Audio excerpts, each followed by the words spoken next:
Welcome, Algebra 1, to our last unit of the year.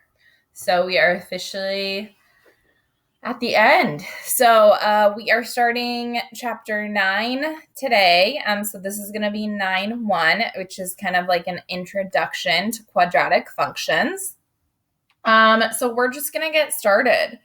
So the standard form of a quadratic function. So a quadratic function, remember, quadratic means that the exponent, the highest exponent on the function is 2. So quadratic function looks like this. We have y equals, I'm going to get some colors involved here. So y equals a x squared plus bx plus c. Okay, so that is it in standard form. So quadratic, again, is where you have the exponent, the highest exponent is 2. And so when graphed, a quadratic function creates a U-shaped curve called a parabola.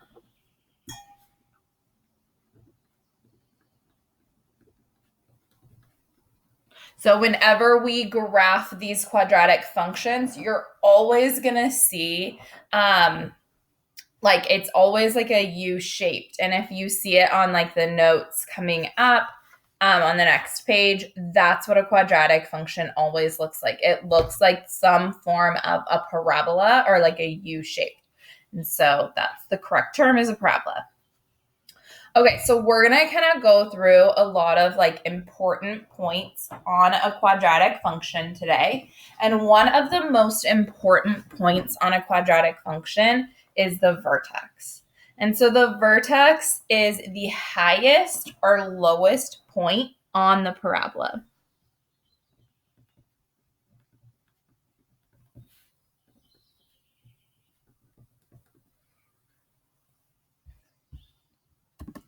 So it's basically like the bottom, the lowest it is, or the highest it is.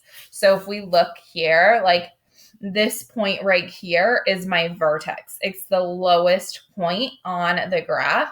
And then over here, this point here is the vertex. It's the highest point on the graph. A vertex can also be called the maximum or minimum.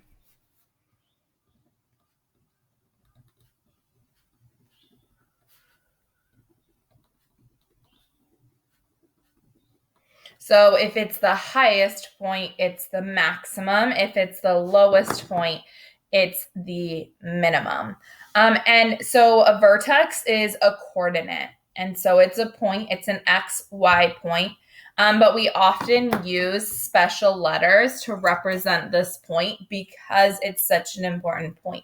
So we use HK. H is my x value of my vertex, and K is my y value of my vertex. So it's still just an ordered pair, but we use H because it's a special x value and K because it's a special y value. Okay, so to solve for the vertex, we use a formula. So X, or H, H is going to be equal to the opposite of B, so the opposite of my B term from up here, divided by 2 times A. So remember, the H is my X value of my vertex.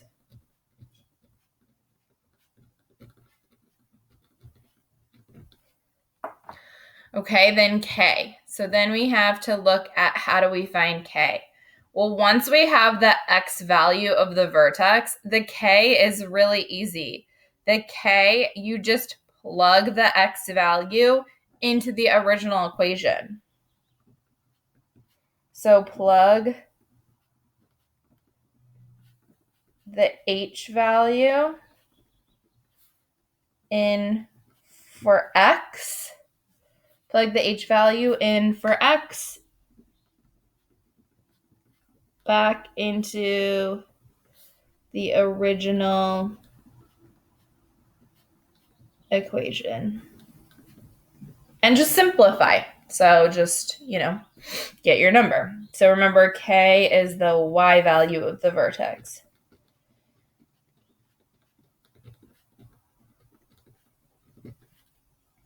Okay, so let's do some examples, and let's just start by looking at number 1 and thinking about what's my A, what's my B, and what's my C. So my A is the number that's always in front of the x squared. Now there is no number, so what number can we assume that's there? And if you're thinking 1, you're correct. And then B, so B is the number that's in front of the x. So B here is 6. And then C here, C is the number that's never attached to a variable. So C is 5. Okay, so from there, we can start by finding our h value of our vertex. Our h value, we're going to take the opposite of 6, so -6, and divide it by 2a. And then simplify. So we have -6, 2 times 1 is just 2. So -6 divided by 2 is -3. So I get h is equal to -3. So once we have h, or our x value, now we can find k. So k, we just plug it back in for x, back into the equation. So wherever there's an x, we're going to plug it in there. So one thing, whenever you're plugging it in, always put parentheses around it. So -3 squared plus 6 times -3 plus 5.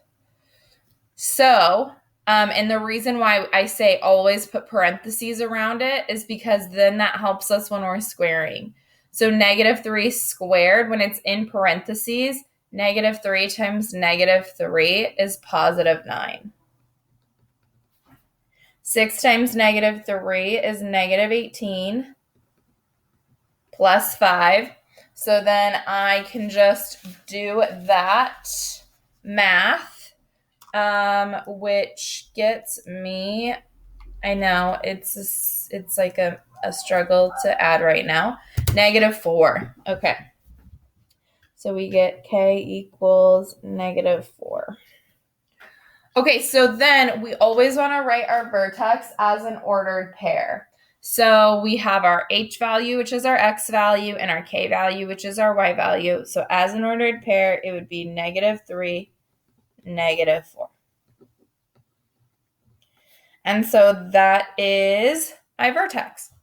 So on my graph right now, all we know is that's either the highest or the lowest point on my parabola. And we'll get to how you can figure that out just by looking at the parabola in a little bit. Okay, so then let's move on to 2. So if you guys are feeling confident with 2 and you feel like you guys can do that one on your own, I encourage you guys, pause me here, try 2 on your own, and then just come back to check your work. Okay, so 2, first thing I would do is label my A, B, and C. So A is equal to, now there's a negative in front of the x squared, so A is equal to -1. B is equal to -4. The signs always come with it. And then C is equal to 12. And really, in this process right now, C is unimportant to us until a little bit later. Okay, so let's plug that into our formula. H, we always have to start with H because we can't get K without getting H. So H is equal to the opposite of -4 divided by 2 times A, which is -1. Okay, so Opposite of -4 is +4 over 2 times -1, which is -2. So 4 divided by -2 is -2. So I get h is equal to -2. Okay, so then we take that, remember to get k, we just take that and plug that in. Now this one can be tricky, so I want you guys to always remember GEMDAS here. So k is equal to negative. We're going to plug in -2 squared minus 4 times -2 plus 12. Now what's really important here is we do exponents first before we multiply. So we have to do -2 squared first to get me a +4. And then I can multiply. So this would be -4. -4 times -2 is +8 plus 12. And then that gets me my final answer of 16.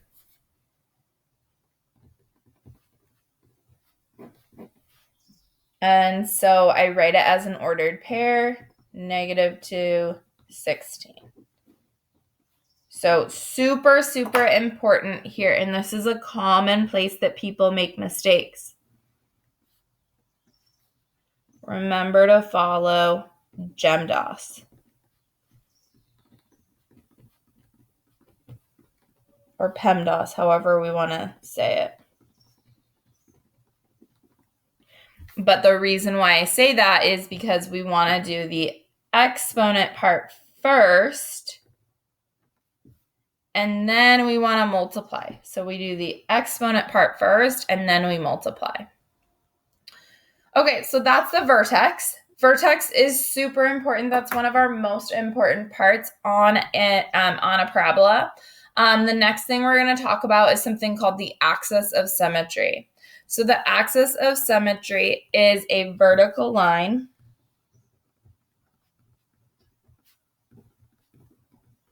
that divides a parabola into 2 equal parts.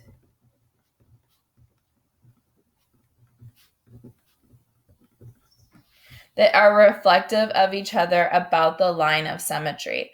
And all that means is if I were to draw my parabola, there's always going to be an imaginary line that cuts it directly in half.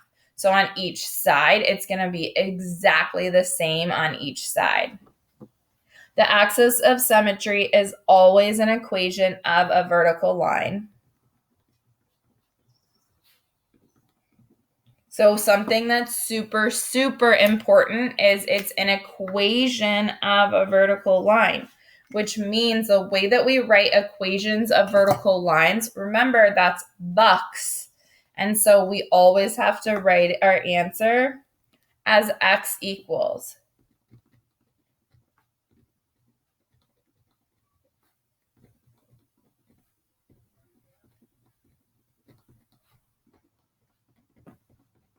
So your answer will always, always be x equals some number. So to find the equation of the line for the axis of symmetry is going to look really familiar. It's going to be x is equal to the opposite of b divided by 2a. And yes, it is extremely familiar because we just did that. That is the same exact thing as the h value or the x value of the vertex. So once you have the vertex, we already have the axis of symmetry. We don't have to do any more work. So this is the same as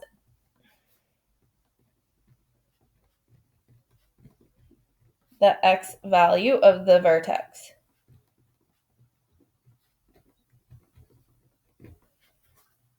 The only thing that you have to think about and always remember is to write it as x equals. So let's look at our examples. So we have the 3 and 4 are the same 2 problems from up above where we already found the vertex. So for number 3, what was the x value of the vertex? For x squared plus 6x plus 5. Well, we did that work up here. It was -3. So the axis of symmetry here, the way that we would write that is x equals -3. And that's it. That is my answer. So remember, the work is from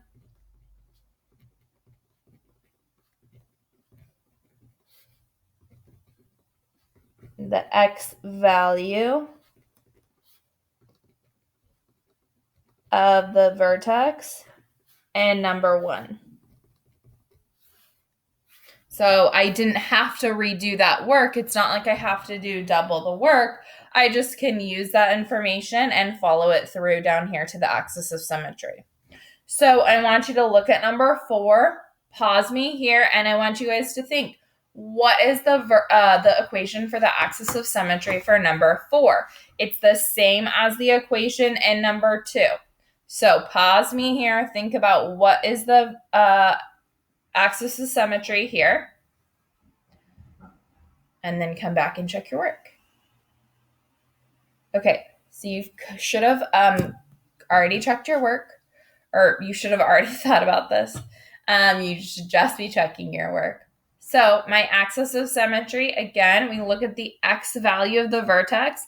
The x value of the vertex is -2. So my axis of symmetry, the equation is x equals -2. We have to have that x equals, or you will not get full points for this.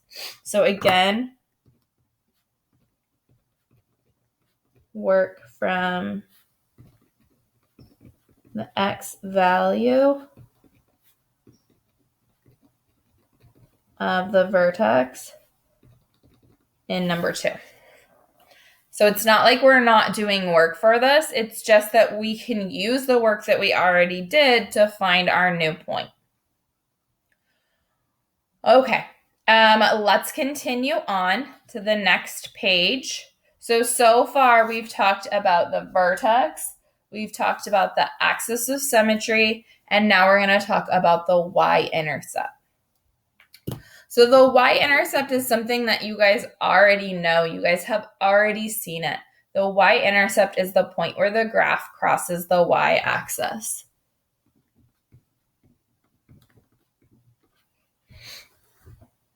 So to find the coordinate of the y-intercept, and remember, for a y-intercept, x will always be 0, which is actually how we find it. So all we do is we plug in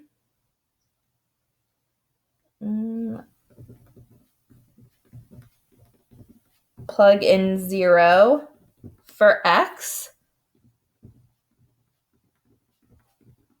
and solve for y. And that's it. That's really all. Now, what's nice and something to think about. Now, one thing I'll point out. So when you're writing your ordered pair, your x value will always be 0, because that's what we're doing. We're plugging in 0 for x. So in the ordered pair, x will always equal 0.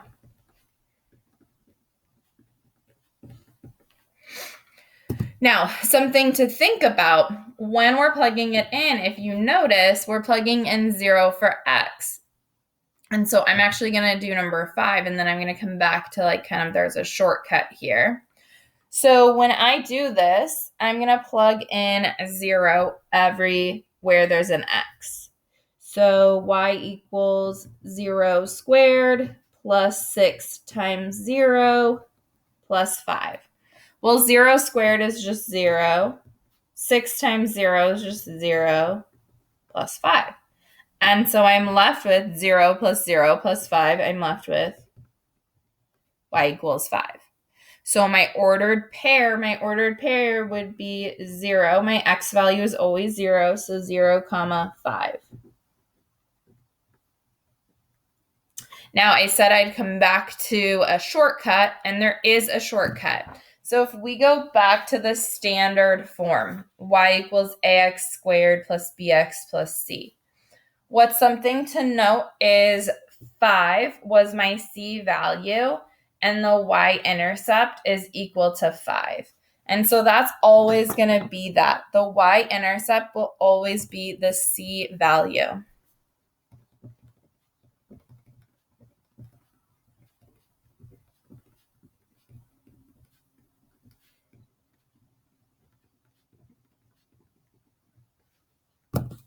So the y-intercept will always be the c value. So, like I said, in 5, c is equal to 5. And so we don't even have to do this work here. We can just go straight into 0, 5. Okay, so for 6, let's look at 6. So think on number 6, what's my c value there? And my c value, hopefully you're thinking, is 12.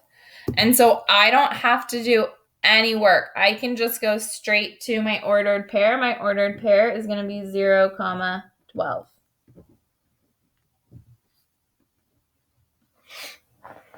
Every single time. And that's it.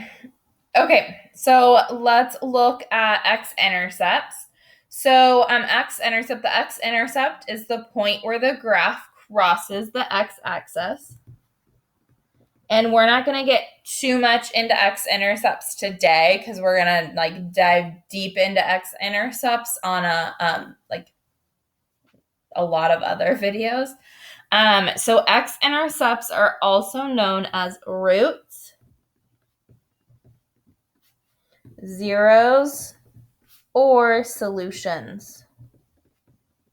Solutions is super common. That's probably the most common that we see interchanged is x-intercepts or solutions. So you'll hear me say what are the solutions? And I'm saying, what are the x-intercepts?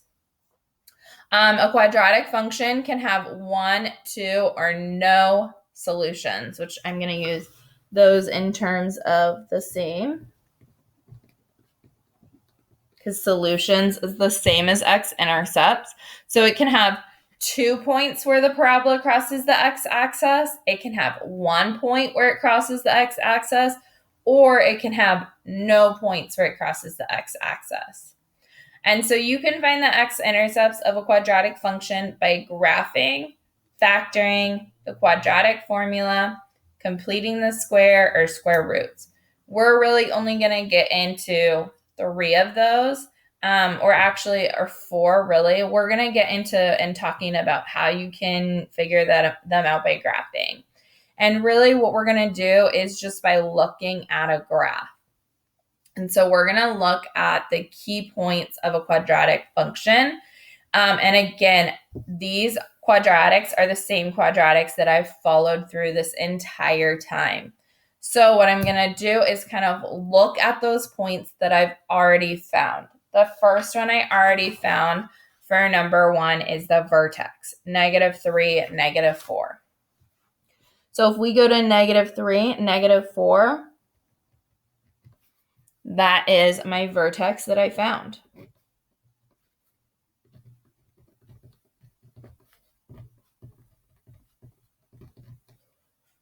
Now, my axis of symmetry is something that you can't see. And it's not something you're ever going to see in a graph. It's an imaginary line. But when we graph it, or when you guys do your graphs, I still would like you guys to have the axis of symmetry in there. So the axis of symmetry is just a vertical line going through at -3.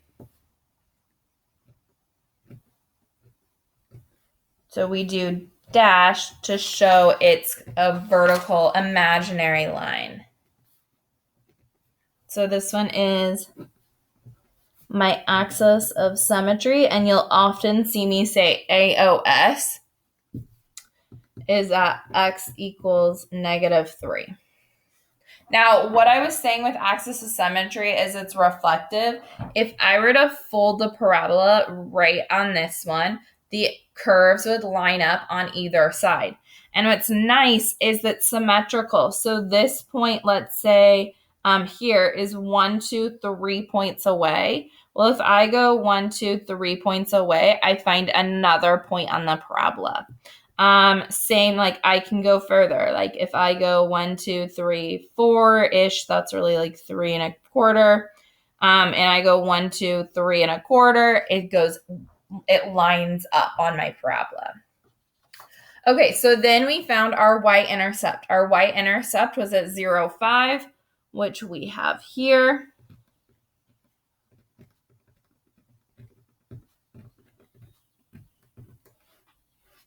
And that makes sense. And then our last thing is finding the solutions. So the solutions are the 2 points or 1 point or no points where the graph crosses the x-axis. And so in this situation, the graph crosses the x-axis 1 point, 2 points. And I know they don't look exactly like they're on the like those points, but they are. So those points. So my solutions, by looking at the graph, are at 1, 2, 3, 4, -5, 0. I'm going to do this.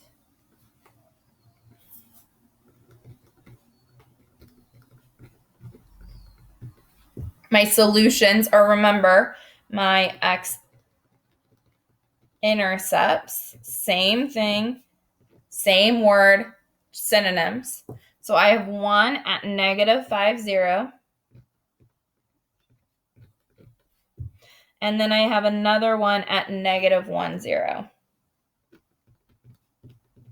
So we can always just find our solutions by looking at the graph and seeing where does it cross the x-axis.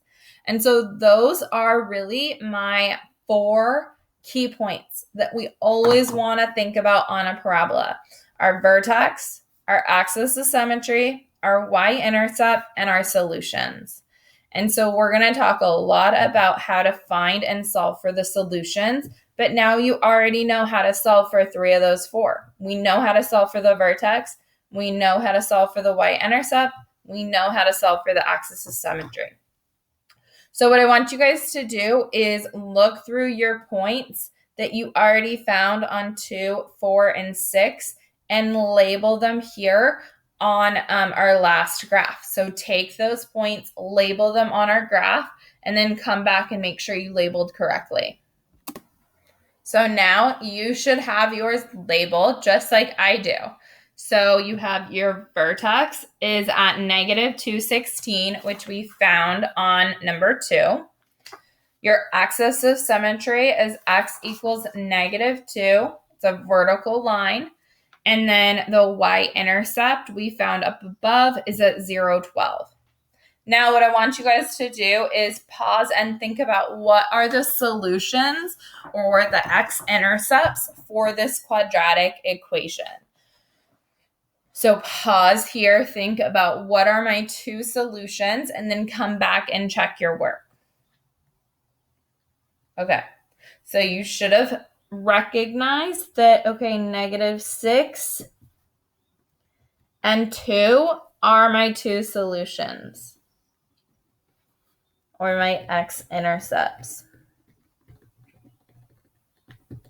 So that could be, and that's -6, 0, and 2, 0. Okay.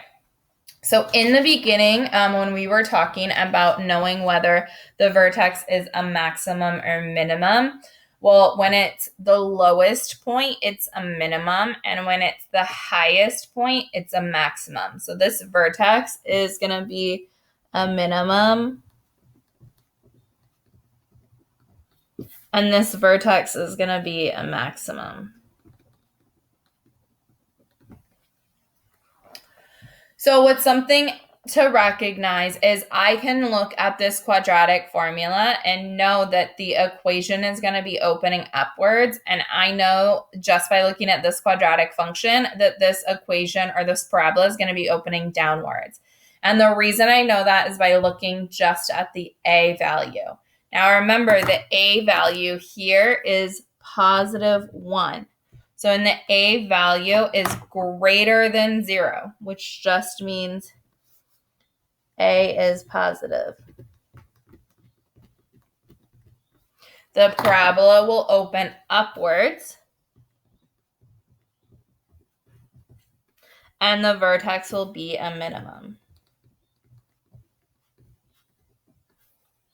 When a is less than 0, because now this one is negative 1, which means a is negative,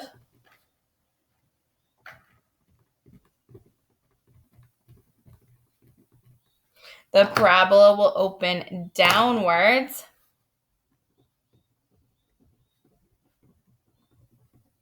and the vertex will be a maximum. And last thing I want you guys to do, I just want you guys to pause right here, and I want you guys to think about what's the domain and what's the range of each of these. So remember, domain is left to right, range is bottom to top. Okay, so let's think about these. So domain is always going to be left to right. Now, with this, what's happening is it's going out forever and ever and ever and ever. So it's hitting an arrow from left and hitting an arrow from the right. So what that means is the domain is all real numbers. The domain is, and remember, we write it in interval notation. So negative infinity to positive infinity. And then the range is from bottom to top. So we think, where does the function start and where does it stop? Well, it starts at negative 4. That's the lowest it goes. And then it goes up, up, up, up, up forever and ever and ever. So my range is negative 4 to infinity. So using that information that I just gave you here, think about what's going to be the domain and range of this graph. So how is it the same and how is it different? Okay, so for the second graph, if you're thinking the domain is exactly the same from left to right, arrow to arrow, it's all real numbers, you would be correct. And so something that's really important, a parabola or a quadratic function will always have a domain of all real numbers. So a quadratic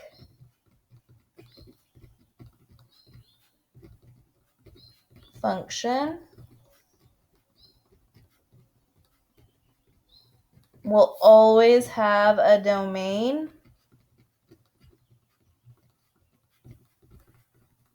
of all real numbers.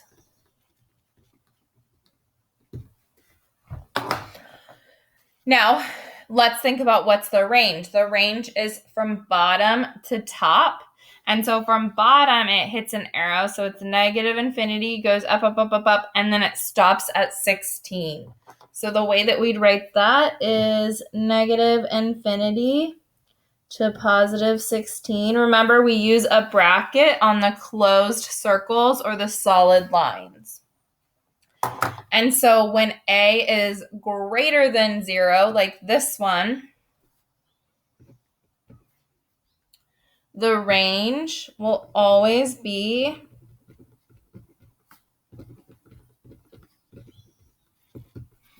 the minimum y value to infinity.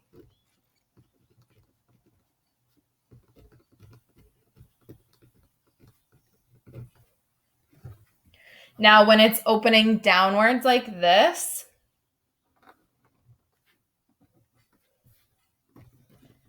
the range will be always negative infinity to then the minimum y value.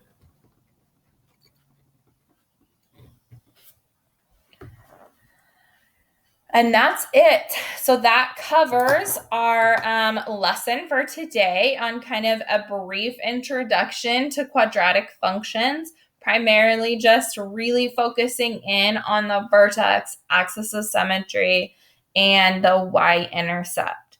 So if you guys have any questions, remember you guys can always come into office hours or email me. Whatever you guys need, please just let me know. I hope you guys are doing great, and I hope you guys have a great day.